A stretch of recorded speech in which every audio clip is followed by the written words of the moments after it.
दीवाने, तू जमीर बेच सकता है बीजेपी आरएसएस की चौखट पर, मर तो सच्चाई को नहीं चुका सकता। मस्जिद को तो हाथ मत लगाइए। क्यों? मस्जिद तुम्हारे बाप की है। मस्जिद तुम्हारे बाप की है। तुम्हारे अम्मा की जहर में मस्जिद आई थी। तुम बोलो मुगलों के बारे में, मैं बोलूं मुगलों के बारे में। बिरयानी गपागप खाते वो क्या है? हर चीज में मजहब को जोड़ दो, नफरत फैलाओ मुसलमानों के बारे में। जो करके नहीं रखते उनको क्या बोलेंगे? उनके बारे में बात ही नहीं करते, क्योंकि उन्हों पप्पा जी है, हम मुल्ला जी हैं। मेरे अजीज दोस्तों और बुजुर्गों, CAA के कानून के रूल्स बनाए जाने का बीजेपी कह रही है। मैं फिर से कह रहा हूं, CAA बनेगा तो ये आज बीजेपी ऐसे दुम छल्लों को तैयार करी है, इन चमचों को जो टोपियां पहनकर आकर बोल रहे नहीं CAA से कुछ नहीं होता। दीवाने, तू जमीर बेच सकता है बीजेपी आरएसएस की चौखट पर, मर तो सच्चाई को नहीं चुका सकता। CAA को देखना है तो NPR के जरिए देखना पड़ेगा, और CAA होगा तो NPR कहेगा कि लाओ कागज लाओ, अपने दादा का बर्थ सर्टिफिकेट दिखाओ। जो नहीं दिखाएगा डाउटफुल लिस्ट में उसको डाल दिया जाएगा। और सबसे ज्यादा तकलीफ होगी भारत में मुसलमानों को, दलितों को, आदिवासियों को। कोई भी जाकर NPR NRC के जरिए कहेगा कि असदुद्दीन ओवैसी या फुला जिसका नाम मुसलमान होगा, ये डाउटफुल है। बर्डन ऑफ प्रूफ आप पर गिरा दिया जाएगा। ये काम बीजेपी भारत में करना चाहती है। और ये लोग कहते नहीं कुछ नहीं होगा। अरे हम जानते हैं, CAA को NPR NRC के सामने रखकर देखना पड़ेगा। मैं भारत के मुसलमानों से अपील कर रहा हूं, देखो इन बातों को। मैं जज्बात में लाने के लिए नहीं कह रहा हूं, सच्चाई बयान कर रहा हूं। और आरएसएस बीजेपी के लोग बोलेंगे ओवैसी भड़काऊ भाषण दे रहा है, नहीं दे रहा हूं। ओवैसी बांग्लादेश, पाकिस्तान और अफगानिस्तान के सिखों को सिटीजनशिप नहीं देने की बात कर रहा है, नहीं कह रहा हूं। दो उनको कानून है, मगर ये CAA मजहब की बुनियाद पर बनाया गया। सबको शहरियत मिल जाएगी सिवाय मुसलमान के। इसीलिए मैं कह रहा हूं आपको चौकन्ना रहना पड़ेगा।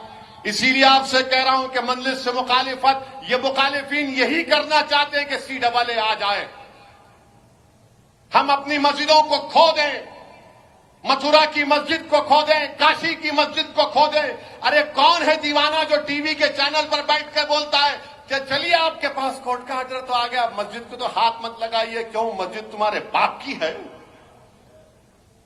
मस्जिद तुम्हारे बाप की है। तुम्हारे अम्मा की जहर में मस्जिद आई थी, जो तुम टीवी चैनल पर बैठ के बोलते ये। दीवाने, समझ, अपने ईमान का सौदा करना है कर ले। तुझे जमीन बेचना है बेच ले, मगर मस्जिद का तो सौदा मत कर। ये वैसे लोग हैं। नहीं कहिए कर लो, कर लो। मेरे भाई, मथुरा की जो ईदगाह है, 1960s में मुसलमान और हिंदू भाइयों ने बैठकर तस्वीर कर लिया, एग्रीमेंट किया। मुसलमानों ने 8 एकड़ जमीन दी, और उस एग्रीमेंट पर सुन्नी वक्फ बोर्ड की इजाजत से कोर्ट में एग्रीमेंट दाखिल हो। हिंदू भाइयों की तरफ से एग्रीमेंट में कौन साइन किया? पंडित मालविया ने साइन किया। अब ये आजकल के ये जो लोग हैं, क्या पंडित मालविया से बड़े हिंदू हैं वो लोग? जो बात मुसलमान और हिंदुओं ने बैठकर तय कर ली, खत्म कर लिया मसले को, आज 2023 में अब उसको शुरू कर दिए।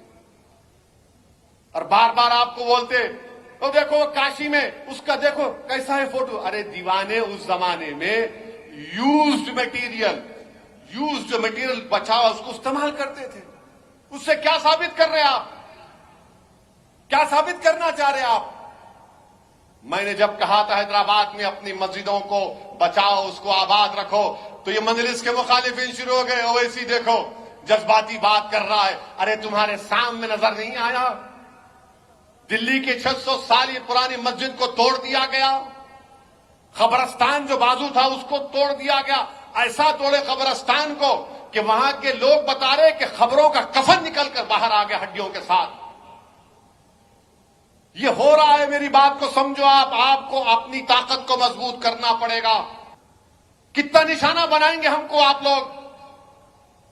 500 साल पहले ऐसा हुआ। अरे दीवाने, पुष्पमित्रा संज्ञा को क्या बोलेंगे? कश्मीर के राजा हर्ष को क्या बोलेंगे? उनसे भी तो इंसाफ करो। पुष्पमित्रा संघा की बात करो, राजा हर्ष की बात करो।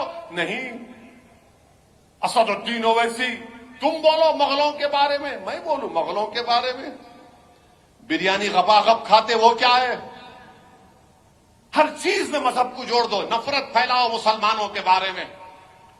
और मजलिस के मुखालिफिन भी इन्हीं के साथ मिले हुए हैं। मजलिस के मुखालिफिन इस एजेंडे को पूरा करना चाहते हैं,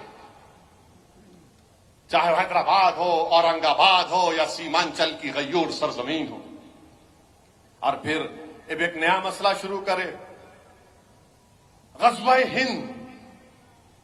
ग़ज़वा-ए हिंद, मेरे पास एक साहब आए थे, दिल की भड़ास पूरी निकाला उनके सामने। मैं बोला, तुम मेरे सामने बैठकर ग़ज़वा-ए हिंद की बात कर रहे? मैंने उनसे पूछा, तुमको मालूम मौलाना किफायतुल्लाह काफी कौन थे? तो हस्ब आदत ये संगियों को कुछ नहीं मालूम। बोले, कौन थे उन मौलाना? मिला, मौलाना किफायतुल्लाह काफी मुजाहिद आजादी के थे, मुरादाबाद के थे, अंग्रेजों के खिलाफ जिहाद का फतवा दिया, पीरे तरीकत थे। और जब मौलाना किफायतुल्लाह काफी ने फतवा दिया तो अंग्रेज इतना मारते थे उनको कि एक मर्तबा अंग्रेजों ने मौलाना किफायतुल्लाह के उस जिस्म के ऊपर इस्तरी चला दी, गरम गरम इस्तरी चला दी, पूरा जिस्म लहू लहान कर दिया। और जब मौलाना किफायतुल्लाह काफी रहमतुल्लाह अलैह को फांसी की सजा दी जा रही थी, तो सुनो जो ग़ज़वा-ए हिंद की बात हमसे पूछना चाहते हैं, मौलाना किफायतुल्लाह काफी की जबान पर क्या था? फांसी का फंदा था, आशिक रसूल थे। भारत में मुसलमानों की आबादी 18.8% पर रुक जाएगी। कब रुकेगी? 2021 में। हमारे हिंदू भाइयों की आबादी स्टेबलाइज हो जाएगी 2061 में 74.7 में। अब आप बताइए क्या है? और फिर इन्हों बोलते बच्चियों की शादी, अरे बच्चियों की शादी गवर्नमेंट का डेटा 18 साल में ही होती। और फिर ये बोलेंगे नहीं 2-3 शादी करते। मेरे भाई, गवर्नमेंट का 2006 का डेटा है, हिंदू भाई 1.7, मुसलमान 2.5, दोनों कर रहे। अब जो Subscribe our channel for latest news and updates, and don't forget to press bell icon for latest notifications.